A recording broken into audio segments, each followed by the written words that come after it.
Barchaga salom. Bugun sizlar bilan ixtisoslashtirilgan ta'lim agentligi tizimidagi bir nechta maktablarga, xususan Al-Xorazmiy va hudud ixtisoslashtirilgan maktablarga hujjat topshirishni ko'rib chiqamiz. Birinchi navbatda biz buning uchun Google ga kirib olamiz va qidiruvga Payma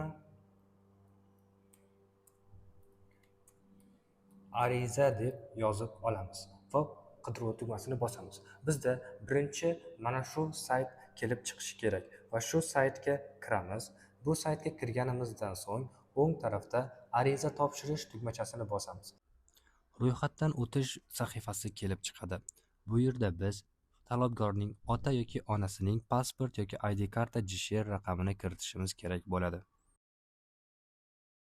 So'ngra davom etish tugmachasini bosamiz va bizda pasport egasining ma'lumotlari kelib chiqadi. Ma'lumotlarning pastida ikkita telefon raqam yozish uchun joy bo'ladi. Birinchi telefon raqam bu asosiy hisoblanib, unga SMS kod keladi. Raqamimizni kiritib bo'lgandan so'ng bizdan 8 talik shaxsiy parol yaratish talab etiladi. Bunda kamida bitta bosh harf va raqamdan foydalanish kerak bo'ladi. Bu parol ixtiyoriy bo'lib, biz buni o'zimiz yaratishimiz shart. So'ngra ro'yxatdan o'tish tugmasini bosamiz va bizning birinchi kiritgan telefon raqamimizga SMS kod keladi.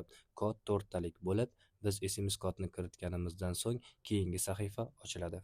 So'ngra farzand qo'shish tugmasini bosamiz va maktab yoshidagi farzandni qo'shish tugmasidan so'ng biz farzandimizning guvohnoma ma'lumotlarini kiritishimiz kerak bo'ladi.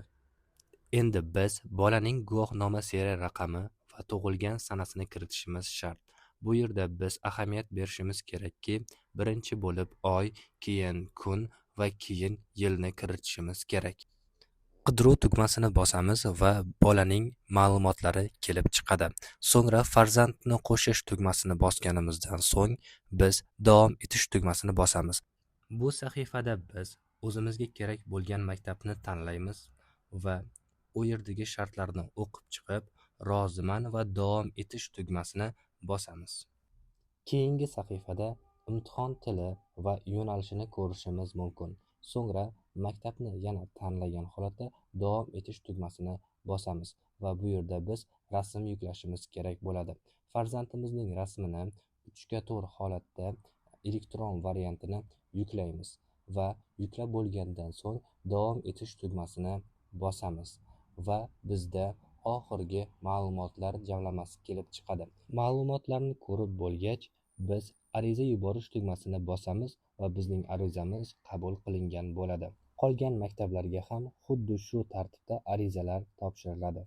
15-maydan boshlab 4-iyungacha biz faqatgina hudud ixtisoslashtirilgan maktablari va Al-Xorazmiy maktablariga imtihon topshirishimiz mumkin. Ayni vaqtda Al-Xorazmiy maktabi Qarshi shahrida va Toshkent shahrida ham mavjudligi sababli siz o'zingizga qulay bo'lgan shaharni tanlashingiz mumkin.